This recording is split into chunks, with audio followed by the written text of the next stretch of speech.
Good Shabbos. This week's Parsha is Bamidbar, the first of the book of Numbers.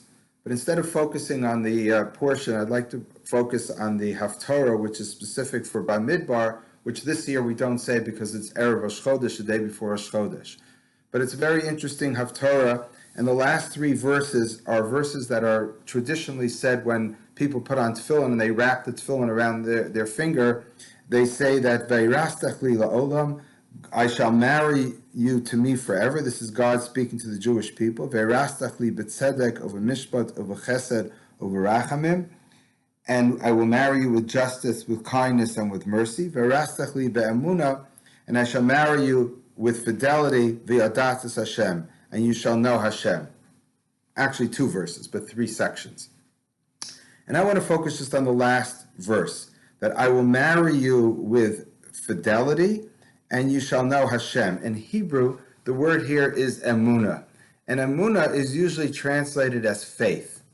And I think that's a mistranslation, which is very common. We always say, Ani ma'amin be'emunah shalema. That's some of the 13 principles of faith. It starts off the way it's traditionally said is, I believe with a true belief, with a complete belief. And it's usually understood as belief and faith, and that doesn't seem to capture the idea that is really represented in the Torah and in the writings.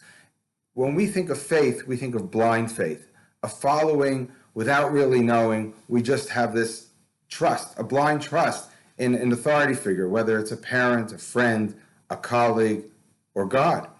That's how we understand emunah. But that's not really what it usually means. The word emunah is really to be someone who you trust because they are someone who is capable of following through. So an uman is an artisan, someone who knows his skill very well. He knows his art. He's able to completely and totally be in control of what he's doing. So therefore, when you go to an uman, when you go to an artisan, you're not going and just putting blind faith into someone. You're going into someone who you trust because of their experience to do the job as they're supposed to do it and as they've done in the past. And therefore, when we say Ve'irastach li be'emunah, we're saying God will trust with us, will have fidelity with us. He'll be one with us. He'll be tied to us. So when we say Amen, let's just go back a second. We say Amen to every bracha, to every blessing. We're not just saying I believe and I accept. We're saying I hold that to be clearly true. So when in the 13 principles of faith, when it says Ani ma'amin be'emunah shlema, when you say you believe, you're not really saying you believe. You're saying you really understand, you fully comprehend, you're accepting, and you're moving forth with an idea which is firmly established in your mind. And therefore the idea of emunah, of trust, is better translated as trust rather than faith and fidelity, and it's really trying to create a sense here of the relationship that the Jewish people have with God, that we have a reciprocal relationship. So I've mentioned other times when we say in the Aseres Hadibros, in the 10 Commandments, the 10 statements, Anochi Hashem Elokecha shetzasicha me'eretz Mitzrayim, I am the Lord your God who took you out of the land of Egypt. It doesn't say anything about I am the Lord who created the world. No, I'm the Lord who took you out of Egypt. I'm one who has already shown faith to you, that I've shown fidelity. You could trust me. I have taken you out. I've taken care of you. You know that I care for you. And therefore, as a result of that, you have to show faith back. You have to show trust back. You have to give the trust of yourself to God, and therefore keep the commandments and keep the prescriptions of the Torah, which is promising you a good life. So that's the idea of emunah, of trust. And the second concept in this verse is V'yadatas Hashem, you shall know God. And the idea of knowing God is understood in many different ways. It could be that you know God, meaning you know him as a friend, you know him as someone you've dealt with and someone you have a relationship with. It could be you know him, that you know the secrets of the existence of God. And when you know a friend or you know yourself, it means you really understand and fully comprehend everything that makes this person or yourself tick. But I want to share with you a comment made by Ramban, Nachmanides, and he's referring to a verse in Parshas Vayera, and at that point in Parshas Vayera, our God is telling Avram about that which is going to happen to the city of Sodom. And he says that, how could I keep a secret from Avram? Ki yadativ l'man asher yitzav es banav achrav. I know him that he's going to command his children to afterwards lasas tzedakah mishpah, to do righteousness and justice. And Nachmanides understands here not just that I know him, meaning I know him, I know about him, I know his history, I could predict what he's going to do in the future, but rather he's saying there's the idea of yediyah is really, or knowledge is really a connection. Actually, it's used as a euphemism in the very beginning of the Torah when it says, Va'adam yada es Chava ishto. Adam knew Chava Eve, his wife. And it's a euphemism for a physical relationship. And the idea is not that just that he knew her. It's, according to Ramban, according to Nachmanides, he had a chibur, he had an attachment to her. They're attached. There it's referring to physical attachment. But here when it says that God knows you, or God knows him, in this case he knows Avram, it means that he's completely and totally attached to him, that there's hashkacha pratis, there's a divine providence. And here Nachmanides gets the idea of divine providence, and how do we know that God looks after us? We really know it from this verse, that it says that God says about Avram that there's hashkacha, God is looking down, and not only looking down, but is directing the life of Avram and make sure to take care of him. And I know because he's going to command his children to follow in my ways, because he's going to create a Jewish people who's going to follow the dictates of the Torah. As a result of that, I have a relationship with Avram, and I'm going to make sure to keep him and to make sure that he survives and is able to live the life and fulfill the promise of creating a Jewish nation, a nation that follows in the way of the Torah. But the Ramban says something very interesting here. Nachmanides says the following thing. He says, Ki yediyas Hashem shehi hashkachasa me'olam be'olam hashafel. God's knowledge is meaning that he has divine providence over this lowly world.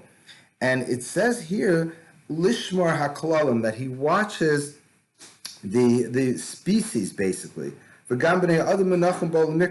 particular individuals sometimes have random things happen to them until they're brought back at the end of their life before God.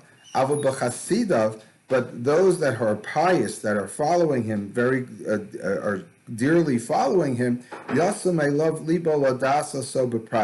to them, or to him, he puts his mind to know him as an individual, that he's watching over him all the time. The knowledge and the remembrance of him will never leave God. So what he's really saying is that we always talk about divine providence and how God watches over everything and knows everything that's happening. And Nachmanides seems here to be distinguishing, and some of the followers of Ramban actually explain this. Rabbeinu Bachi, one of the great commentators that followed the Ramban, says there's two types of hashkacha. There's the God watching you, knows what's going on, and then this question is then, does God intervene? And he says, God knows what's going on. Does he intervene? You have to deserve it. Basically, to the degree that you deserve God's hashkacha, watching over you, that's how much you get. So he says, in the extreme, you have someone like Avram, whether it's Yitzchak or Yaakov, the forefathers, or Moshe.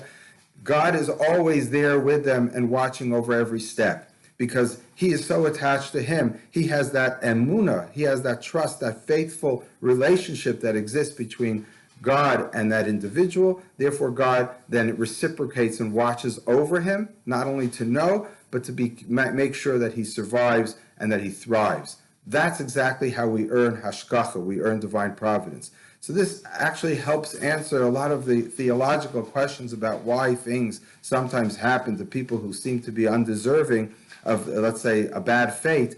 Well, he's saying that the only time you're completely watched by God and you're guaranteed that nothing wrong happens to someone who's undeserving is only if you're fully deserving. And again, it's a degree. It's everything in degree. It's not always the same for every individual. It's not black and white. It's not all or nothing. But we have to realize that sometimes we have to earn that. We don't always earn that complete and total trusting relationship and God watching over us every minute. And as a result, we don't always have the type of life that we think we expect. And that's what hashgacha really is. That's what divine providence is. So what we do is when we're wrapping the tefillin around our fingers, we're really trying to say, yes, we are devoted to God. We're actually, ukashartem la'os layadecha, you're tying it as a sign on your hand. And it was the zikaron beinenecha, and a remembrance between your eyes and your head. You're trying to say that, yes, I am totally devoted to God. My whole life, I start my day wearing tefillin. I literally tie myself to the commandments and constantly have at my heart and in my head this idea of the Shema, which is on the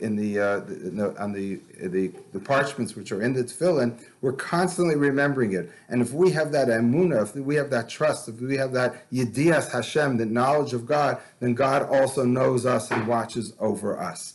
And hopefully, we're coming to the days of Shavuos when we're remembering the fact that we received the Torah on Mount Sinai and that we reestablish that relationship with God.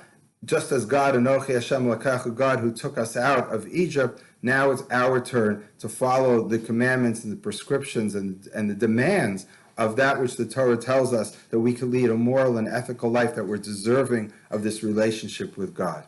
Good Shabbos.